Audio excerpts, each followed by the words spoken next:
बिस्मिल्लाहिर्रहमानिर्रहीम। अस्सलाम वालेकुम नाजरीन, तारीख की दुनिया में खुश आमदीद। नाज़रीन, तुर्किश आर्म फोर्सेस कई दहाइयों से अमेरिका पर डिपेंडेंट थी और तुर्किश आर्म फोर्सेस में ऐसे बहुत सारे हथियार अभी भी शामिल हैं जो कि तुर्की ने अपनी फोर्सेस के लिए अमेरिका से हासिल किए थे। लेकिन हालिया चंद सालों को अगर देखा जाए तो तुर्की और अमेरिका के दरमियान हालात काफी कशीदा रहे हैं। खास तौर पर ट्रंप एडमिनिस्ट्रेशन की जानिब से तुर्किश आर्म फोर्सेस को उस वक्त शदीद झटका लगा जब अमेरिका की जानिब से तुर्की को जदीद और हाईटेक वेपन्स की फराहमी रोक दी गई। बल्कि इसके साथ साथ तुर्की के पास पहले से मौजूद अमेरिकन साख्ता हथियारों के लिए भी पार्ट्स और दूसरी सपोर्ट अमेरिका की जानिब से बंद कर दी गई। न ये सब कुछ उस वक्त शुरू हुआ जब तुर्की की जानिब से रूस के साथ दिफाई ताल्लुकात बढ़ाए गए। खास तौर पर S-400 की डील ने दोनों मुमालिक के दरमियान सर जंग का आगाज कर दिया था।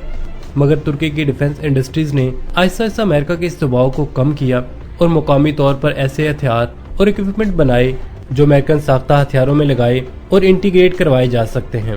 खासतौर पर तुर्की की एयरफोर्स में शामिल अमेरिकन साख्ता F-16 को तुर्की की जानिब से न सिर्फ खुद अपग्रेड कर दिया गया बल्कि मुकामी तौर पर बनाए गए पार्ट्स भी इस एयरक्राफ्ट में लगाए गए।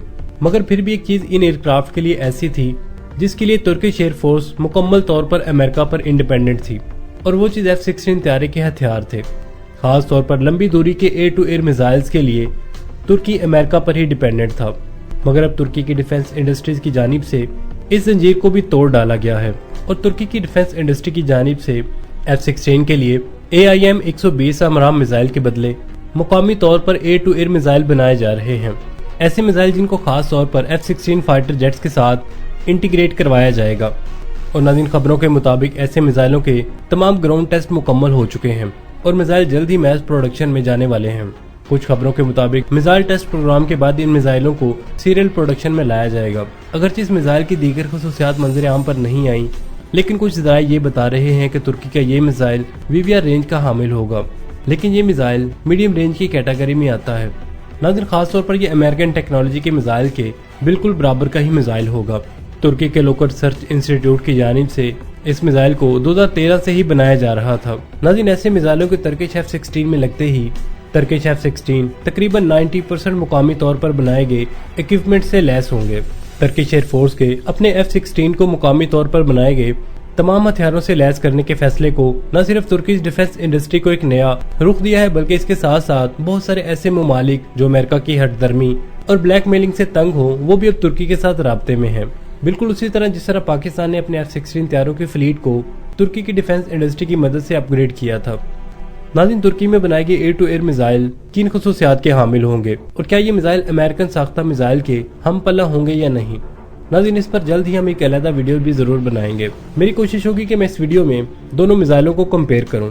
नाज़रीन, यहाँ पर आपको ये भी बताते चले कि कुछ दिन पहले आपने एक खबर देखी और सुनी भी होगी कि भारत की न्यूज एजेंसी की जानिब से F-17 थंडर के हवाले से एक ऐसी खबर शाया की गई जिसको देख और सुनकर कुछ पाकिस्तानी परेशानी में मुब्तला हो गए थे। खबर F-17 थंडर से मुतल्लिक थी और ऐसी खबर थी कि जिसे न सिर्फ बराह रास्त पाकिस्तान के F-17 थंडर को टारगेट किया गया बल्कि इसके साथ साथ F-17 थंडर के दुनिया भर में मौजूद दिलचस्पी ले रहे बायर्स को भी भारत की जानिब से इस बात पर उकसाया गया कि वो इस एयरक्राफ्ट को पाकिस्तान से ना खरीदे। नाज़रीन, भारत ने ये प्रोपोगंडा क्यों किया था और किन वजूहात की बिना पर पाकिस्तान के एयरक्राफ्ट को कमतर साबित करने की कोशिशें भारत की जानिब से की गई थी? नाज़रीन, हिंदुस्तान टाइम्स ने हाल ही में एक रिपोर्ट शाया की थी कि पाकिस्तान का जंगजू एयरक्राफ्ट F-17 थंडर इस वक्त बहुत सारी दुश्वारियों का सामना कर रहा है। खास तौर पर पाकिस्तान के इस एयरक्राफ्ट की बॉडी को लेकर भारत की जानिब से ये कहा गया कि पाकिस्तान के इस एयरक्राफ्ट का निचला हिस्सा क्रैक हो रहा है।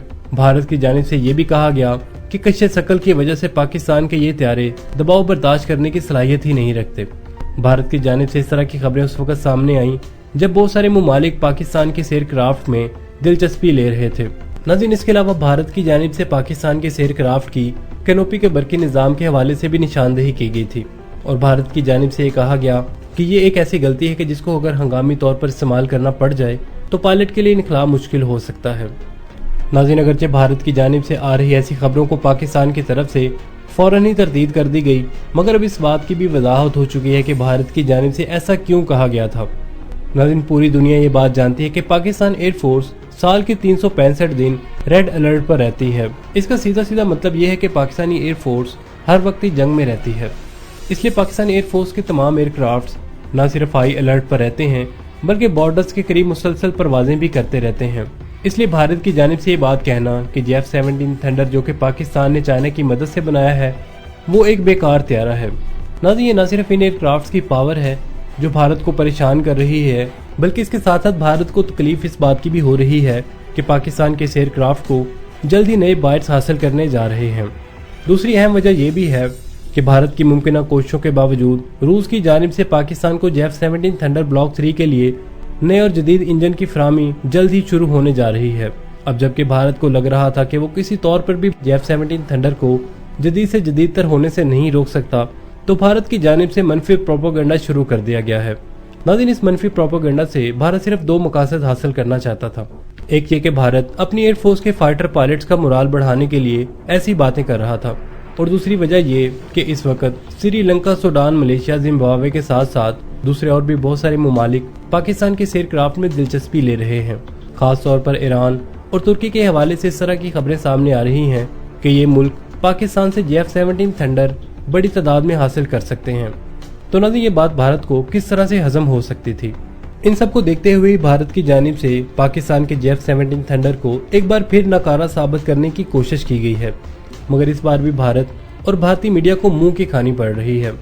हालांकि ये बात भारत को अच्छी तरह याद है कि इस एयरक्राफ्ट ने तकरीबन कुछ माह पहले भारत की एयरफोर्स के 2 एयरक्राफ्ट गिराकर पूरी दुनिया पर यह साबित कर दिया था कि F-17 थंडर में वो तमाम सलाहियतें मौजूद हैं जो किसी भी नए और जदीद एयरक्राफ्ट में होनी चाहिए। नाज़रीन, F-17 थंडर लड़ाका त्यारा पाकिस्तान के लिए इस वजह से भी खासी अहमियत का हामिल है क्योंकि पाकिस्तान इसे खुद तैयार कर रहा है। पाकिस्तान ने चीन की मदद से इन त्यारों को बनाने की सलाहियत हासिल की है और माहिरीन के मुताबिक ये त्यारे एक कम वजन, 4th जनरेशन और मल्टी रोल एयरक्राफ्ट है।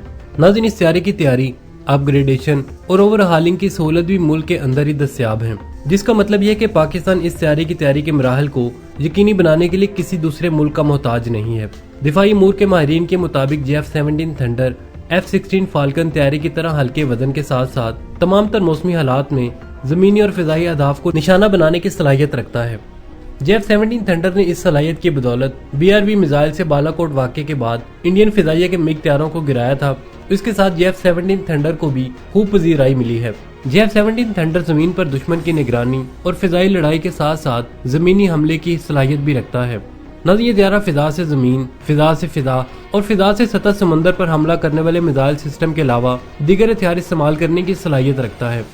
नाज़रीन, अब तक के लिए सिर्फ इतना ही। उम्मीद है आपको हमारी आज की ये वीडियो पसंद आई होगी। अगर हमारी वीडियो पसंद आई तो इसे लाइक और शेयर करने के साथ साथ कमेंट सेक्शन में अपने ख्यालात का इजहार जरूर कीजिएगा। मिलते हैं एक नई और दिलचस्प वीडियो के साथ। तब तक के लिए आमिर सुहेल को इजाजत दीजिए। अल्लाह निगहबान।